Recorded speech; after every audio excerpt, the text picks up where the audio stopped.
अस्सलामुअलैकुम, मैं हूँ शान से बुशरा खालिद और आज बात करेंगे गुज़िश्ता रात जो मैच खेला गया। इमाद वसीम थे एक तरफ कप्तान और दूसरी तरफ थे मोहम्मद रिजवान। और एक वो प्लेयर था जो शुरू से कहते आए थे कि रिजवान छक्के नहीं मारता, लेकिन कल ही रिजवान की कप्तानी में मुल्तान सुल्तान्स ने कराची किंग्स को जो शिकस्त दी और 3 रन से उनको जीत भी हासिल हुई मुल्तान को। लेकिन जो मैच था अब तक PSL का सबसे थ्रिलिंग मैच था कि मैच देख के पता चला कि अब जो पाकिस्तान सुपर लीग का 8वां एडिशन है वो हो रहा है। और उसके अलावा जो परफॉर्मेंस आई मुल्तान की, इतनी ज़बरदस्त परफॉर्मेंस थी। अब तक वो टीम है जो अब तक लाहौर कलंदर से एक मैच में शिकस्त उनको हुई, लेकिन ओवरऑल अगर उनकी परफॉर्मेंस देखें तो इसी तरह लगता है कि शायद मुल्तान की टीम है वो एक अपनी अलग ही लीग खेल रही है, मतलब PSL का पार्ट ही नहीं है। उनको किसी टीम से लेना देना ही नहीं है, कोई गर्ज ही नहीं है, बस वो अपना आते हैं, परफॉर्म करते हैं और चले जाते हैं। उनको नहीं पता कि कौन सी टीम किस तरह के आगे उनके पास प्लेयर्स हैं, कैसा परफॉर्म करी है, उनको इस चीज़ से बिल्कुल गर्ज नहीं है।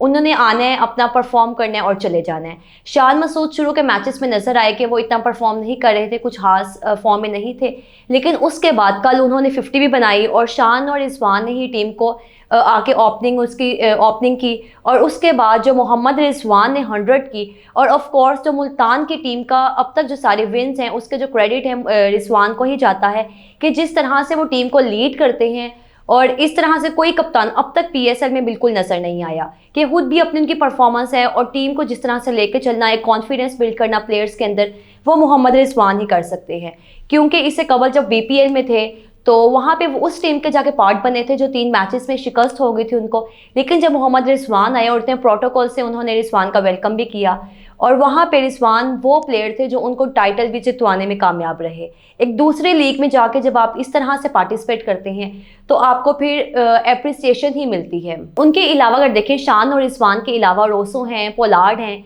लेकिन जो शान और रिजवान अगर टीम को स्टार्ट दे देते हैं शायद उसके बाद बहुत कम ज़रूरत पड़ती है कि बैटर्स पे प्रेशर जाएगा, आपके मिडिल ऑर्डर में प्रेशर जाएगा। लेकिन एक मैच में शिकस्त हुई, लेकिन उसके बाद जिस तरह से कमबैक किया, रिजवान के तो क्रेडिट जाता ही है, लेकिन बाकी टीम पे जिस तरह से मैनेजमेंट में उनके कोचेस पे सबको इस चीज़ का क्रेडिट जाता है। क्योंकि 3 साल हुए, अभी 2 साल हुए, तीसरा साल है मुल्तान सुल्तान का, और जिस तरह से मुल्तान नज़र आती है, प्लेयर्स जैसे मर्जी हों लेकिन ले के चलना उनका ही काम है। लेकिन दूसरी तरफ अगर कराची किंग्स की बात करें तो जितनी उन्होंने अल्फाजों से अपने लोगों पर अटैक किया और अपनी बातों से अपने आप को मनवाने की कोशिश भी की, लेकिन वो नाकाम रहे। लेकिन इमाद वसीम के लिए कहीं ना कहीं दुख भी होता है कि जिस तरह से परफॉर्म करें, एक मैच में 80 किया, उसके बाद जितनी वो एफर्ट दिखा रहे हैं अपने मैच में, लेकिन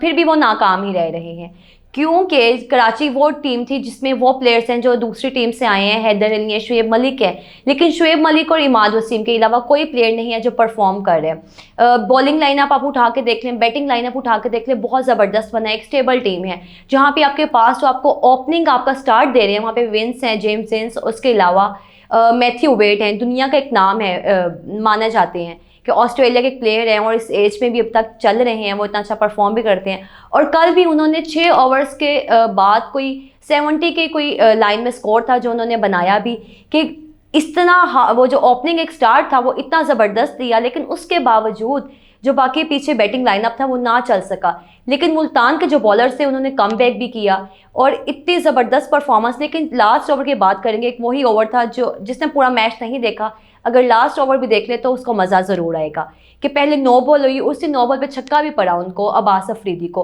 क्योंकि एक वो नए बॉलर है लेकिन एक अच्छे बॉलर हैं। प्रेशर था उन पे, एक्सपीरियंस नहीं था इतना, तो वो एक प्रेशर की वजह से वहाँ पे वो उनको मुश्किल आई कि 9 बॉल के बाद छक्का पड़ा। फिर वो बॉल वाइड भी ऐसे फेंक रहे थे जैसे वो वाइड थी ही नहीं, बस वो हवा में फेंक रहे हैं, जहाँ बॉल जा रहा है जाने दें। और उन्होंने एक वाइड भी नहीं कराई बल्कि 2 वाइड करवाई। लेकिन उसके बाद जैसे कमबैक किया, रिजवान गए और रिजवान काफ़ी परेशान नज़र आ रहे थे। इससे पहले हमने नहीं देखा कप्तान को कि किस तरह से वो इतने प्रेशर में, खुद भी रिजवान प्रेशर में आ गए थे क्योंकि मैच बहुत जीतने के करीब था, लेकिन वहाँ पे अब्बास कहीं ना कहीं बेहतर भी करने की कोशिश कर रहे थे, लेकिन वो ना कर सके। लेकिन एंड पे जब लास्ट बॉल पे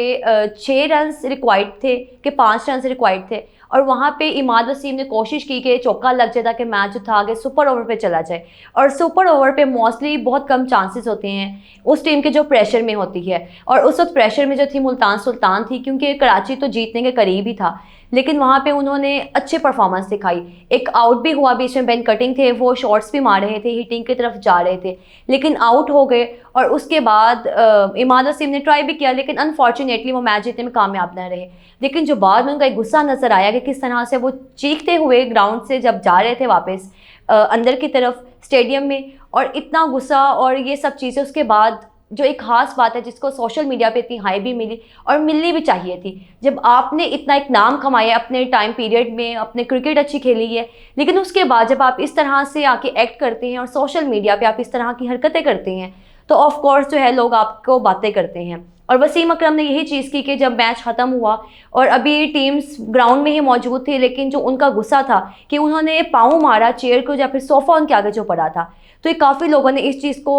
चीज़ की वजह से वसीम अकरम को काफ़ी तनकीद भी की, इतना क्रिटिसिज्म भी मिला, ट्विटर पे ट्रेंडिंग पे भी रहे वो, और अब भी वो ट्रेंडिंग पे ही है, क्योंकि जब मैच हो रहा होता है तो इतना गुस्सा उनको आ रहा होता है, उनके जो एक्सप्रेशंस हैं वो अलग ही नज़र आ रहे होते हैं। तो किसी भी शायद जो प्लेयर है जो आपका कप्तान रह चुका है, साबिक कप्तान, उसको इस तरह से आके ये नहीं करना चाहिए, चाहे आप कोचिंग कर रहे हैं, टीम को लीड कर रहे हैं, मैनेजमेंट में, किसी भी चीज़ में है, क्योंकि आप एक एज अ प्लेयर, आप में एक स्पिरिट होना चाहिए, स्पोर्ट्समैन स्पिरिट होना चाहिए कि आप इन चीज़ों को बर्दाश्त करना सीखें, क्योंकि पार्ट ऑफ द गेम है, हारने जीतने, एक टीम ने जीतने और एक ने हारने। लेकिन कराची अब तक जितने भी मैचेस में शिकस्त हुई, 5 मैचेस हुए, 4 में शिकस्त हुई, 1 में जीत हुई, लेकिन जो चारों मैचेस थे बहुत क्लोज आके उनको शिकस्त हुई, कि बहुत जीतने के करीब भी थे, लेकिन वहाँ पे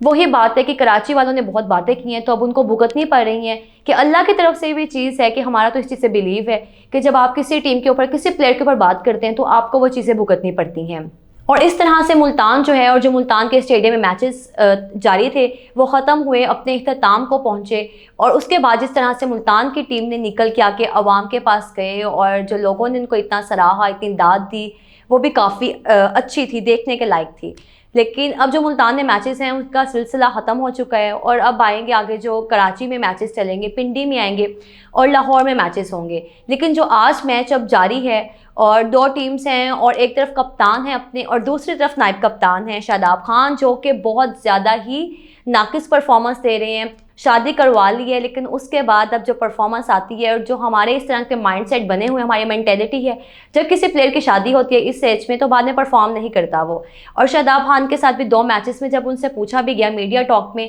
कि आप बताएं कि दोनों पिचेस में क्या डिफरेंस था, तो उन्होंने यही कहा कि मुझे तो दोनों में ही मार पड़ी, तो मुझे इतना कोई खास डिफरेंस का पता ही नहीं। और उसके अलावा मुल्तान के पिच पे काफ़ी स्पिनर्स को फ़ायदा भी मिला। लेकिन अब देखेंगे जो आज का मैच है, पेशावर जीतेगी या इस्लामाबाद यूनाइटेड जीतेगी। 7 सीज़न में इस्लामाबाद यूनाइटेड ने बहुत अच्छी कारकर्दगी दी, लेकिन पेशावर जो है इस बार ज़्यादा अच्छी लग रही है। और पेशावर भी हमेशा से इन एंड आउट उनका चलता रहता है, अच्छा परफॉर्म करते हैं, कहीं पे नहीं करते। लेकिन इस्लामाबाद का पहली दफ़ा ऐसा टाइम आया कि इस तरह से उनकी परफॉर्मेंस आ रही है, ये कारकर्दगी आ रही है कि टीम बिल्कुल ही फ्लॉप हो चुकी है, बिल्कुल एक्सपोज हो रहे हैं उनकी जो बैटिंग लाइनअप है। और उसके अलावा एलेक्स हेल्स अभी तक उनके पास दस्तयाब नहीं है, उम्मीद करते हैं शायद आ जाएँ वो जल्द अज जल्द। लेकिन उसके अलावा मनरो हैं,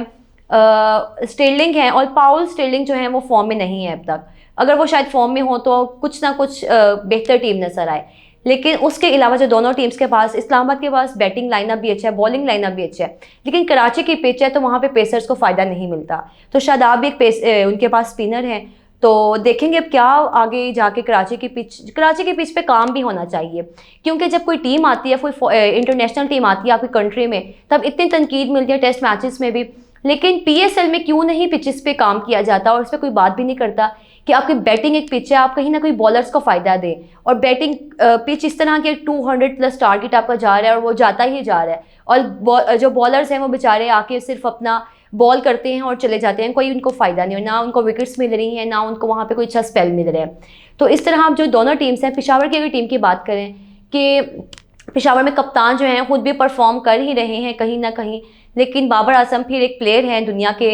नंबर 1 बैट्समैन भी हैं। तो और उसके अलावा जो टीम उनकी अच्छी है, और वहाब रियाज जो हैं बस नो बॉल अपनी करना बंद कर दें तो शायद वो अच्छी बॉलिंग करवा सकें। तो देखेंगे, आप भी कमेंट सेक्शन में प्रिडिक्ट करें कौन सी टीम है मैच जा रही है, कौन सी टीम है जो मैच जीतने जा रही है। तो काफ़ी चांसेस है कि पेशावर ज़ल्मी जो है मैच जीत भी सकती है। तो मुझे आज के इस वीडियो से इजाज़त दीजिए, अल्लाह हाफिज़।